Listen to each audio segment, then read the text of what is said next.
Ladies and gentlemen, brothers and sisters, listen to me today.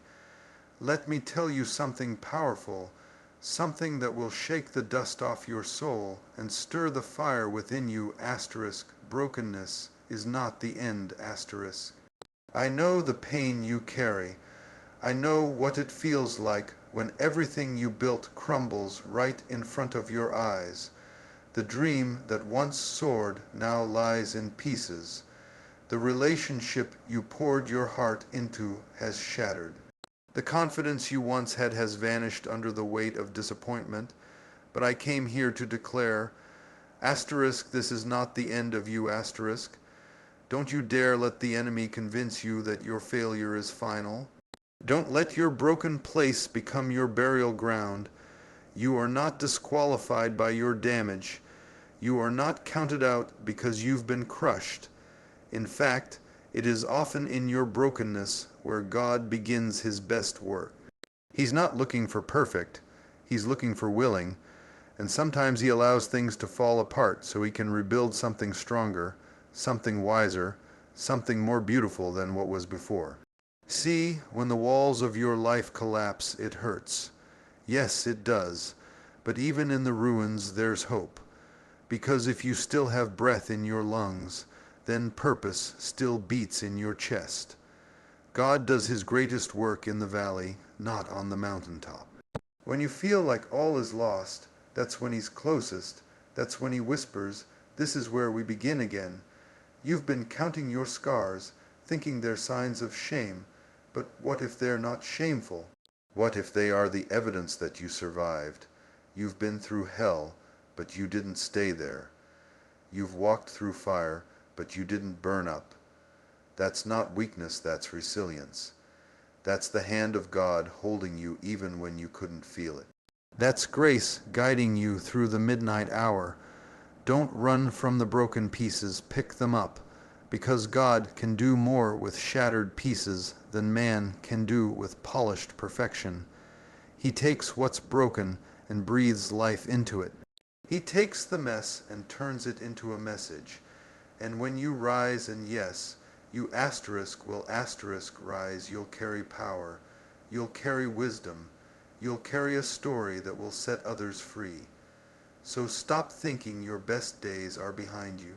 Stop rehearsing the fall and start preparing for the rise. You are not done. You are not defeated. This is just the setup for your comeback. This is where your new chapter begins.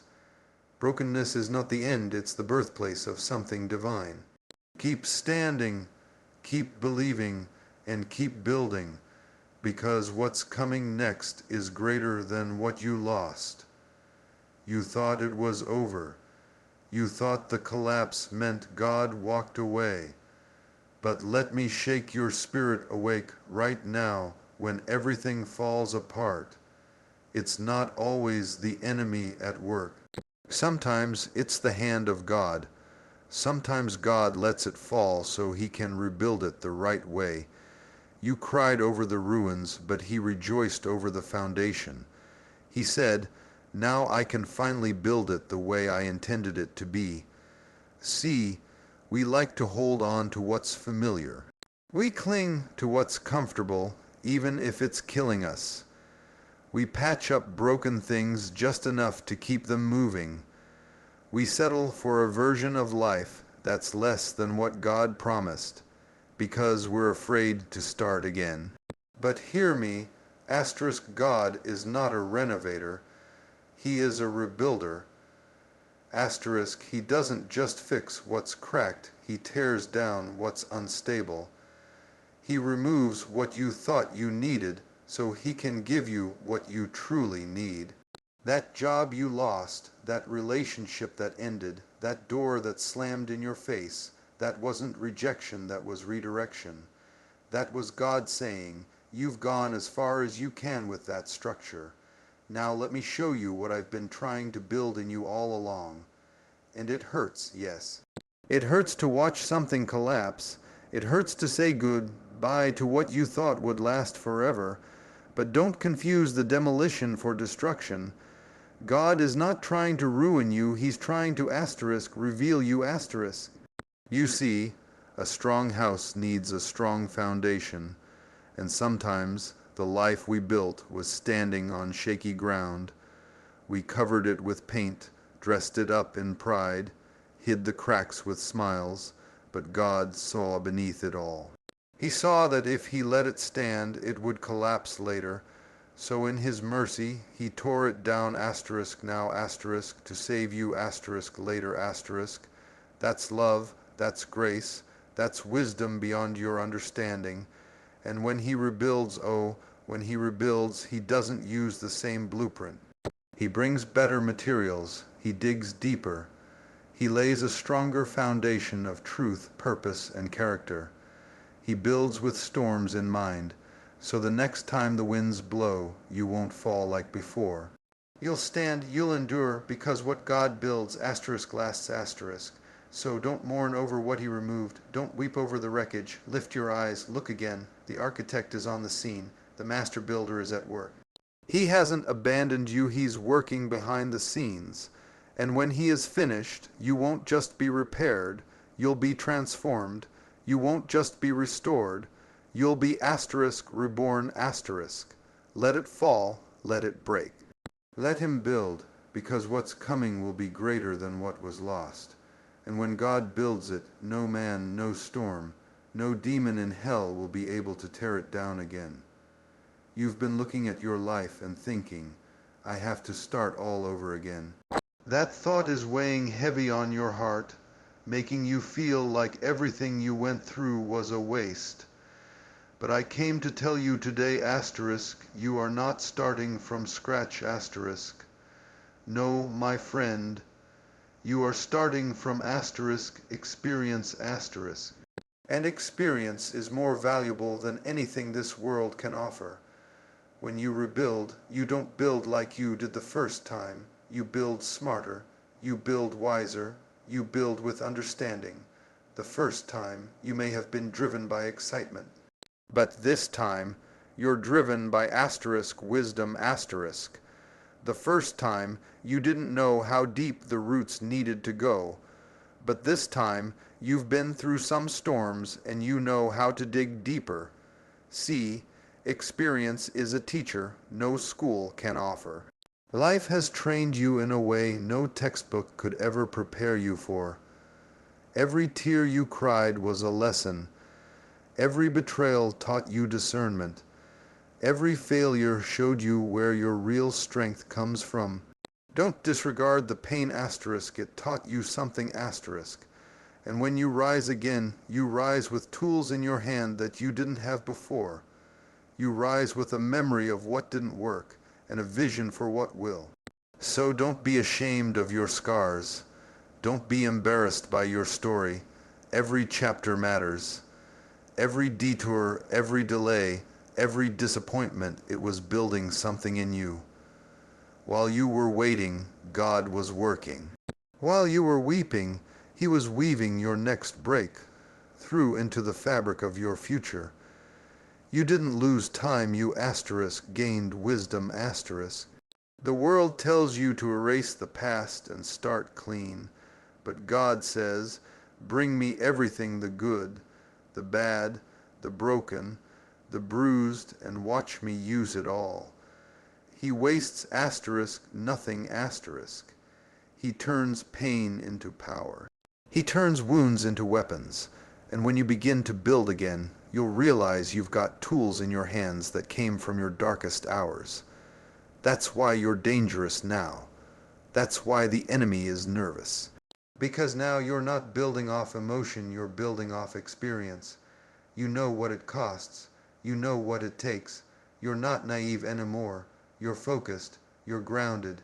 You're prepared. And when you've been through enough, you stop begging for a blessing, you asterisk become asterisk the blessing. So don't despise the process. Don't curse the journey. Stand on it. Build on it. Let the lessons become your launch pad. Let the struggle become your strength. Because this time, you're not just building to survive. You're building to asterisk, thrive asterisk. And nothing can stop a person who rebuilds with experience in their hands and purpose in their heart. You've cried, yes. You've prayed, yes. But now it's time to move because you cannot just pray for a new life and then sit in the ruins of the old one. You've got to participate in your own healing.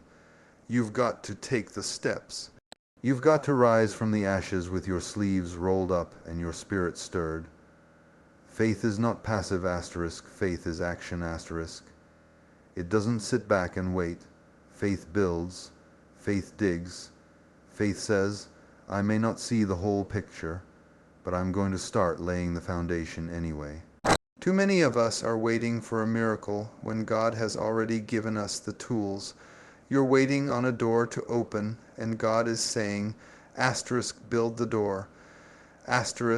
You're waiting for someone to rescue you, but He's already planted the strength in your spirit to climb out. Stop waiting for perfect conditions. Stop looking for somebody to come fix it. The same God who gave you breathe, gave you power. The same God who saved you, equipped you, and now He's saying, what are you going to do with what I gave you? Pick up your tools. Maybe your tools are prayer and praise. Maybe your tools are discipline and focus. Maybe it's a pen, a plan, a vision, or a voice. But whatever it is use it You cannot rebuild by wishing. You cannot rebuild by hoping. You've got to do the work and yes, it's going to be hard. Yes, there will be days you want to quit. But just because it's difficult doesn't mean it's not divine. The struggle doesn't mean you're off track. It often means you're exactly where you're supposed to be. People will see your progress and think it happened overnight, but they won't see the nights you cried while still writing the vision. They won't see the mornings you got up when everything in you said stay in bed. That's the power of participation. That's what rebuilding really looks like, not glamour, not applause, but grit that steady, quiet obedience, that consistent yes to the call, that refusal to give up when it would be easier to walk away. You can't borrow someone else's journey. You can't copy someone else's process. What God gave you is unique. So stop comparing, stop delaying. You don't have to have it all figured out to begin. Just start laying the first brick, then the next, and before you know it, you'll look up and see a foundation forming beneath your feet. You've got something to build.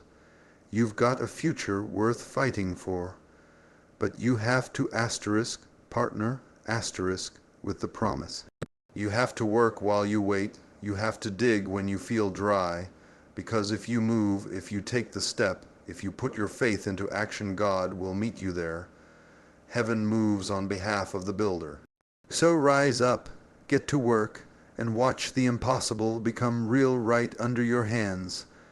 Life has a way of knocking the wind out of you. One moment you're dreaming, believing, pressing forward, and the next you're flat on your face, wondering how it all fell apart. You thought you were in your season of elevation, and suddenly you're surrounded by confusion, rejection, failure, heartbreak. And in that moment, the enemy whispers, it's over. But let me tell you something that will shake your spirit awake, just because you had a setback doesn't mean it's the end. In fact, that setback might just be the setup for the greatest comeback of your life. You've been measuring your future by your fall. You've been looking at the broken pieces and thinking that's all that's left. But what if God allowed you to be knocked down, not to destroy you, but to position you What if this is the very place where resurrection begins? Because there can be no comeback without a setback. There can be no glory without a story. There can be no crown without a cross. And sometimes God has to let you hit the ground, so when you rise, you know it wasn't by your own strength. Don't curse the low place.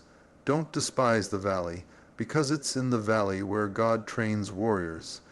It's in the hidden places where champions are forged. And when God gets ready to bring you back, He doesn't just restore what you lost, He multiplies it asterisk. He takes what the enemy meant for evil and turns it for your good. That's the kind of comeback that confuses your enemies. That's the kind of turnaround that makes people say, I don't know how they made it through that. You may have been counted out. You may have been overlooked, underestimated, left behind. But what they didn't realize is that God is still writing your story. And while they were closing the book, God was flipping the page. This next chapter won't look like the last. You're not coming back the same. You're coming back stronger. You're coming back wiser. You're coming back with fire in your bones and purpose in your steps. See, it's not about avoiding the fall, it's about what you learn from the fall. It's about who you become while you're down. And when you stand back up, you don't just walk, you run because now you've got clarity, now you've got power, now you've got proof that the pit couldn't hold you. The fire couldn't burn you, the storm couldn't stop you, so stop looking at where you fell and start focusing on where you're going. This is not the end, it's not over. God has a comeback with your name on it. And when it comes, it's going to silence every doubt, every lie, every voice that said you wouldn't make it. You're about to rise like never before, because the setback was just the setup, and the comeback is now. You've been quiet too long. You've let fear sit in the driver's seat. You've let your past whisper lies into your future. But now is the time to open your mouth and speak life over yourself. Before you see it, before you touch it, before it makes sense, you've got to declare it. Speak to your soul. Speak to your future. Speak to what hasn't happened yet as if it already has, because what you speak in faith, God moves in power. Don't wait until the victory shows up to say you're free. Don't wait until the breakthrough comes to shout you're delivered.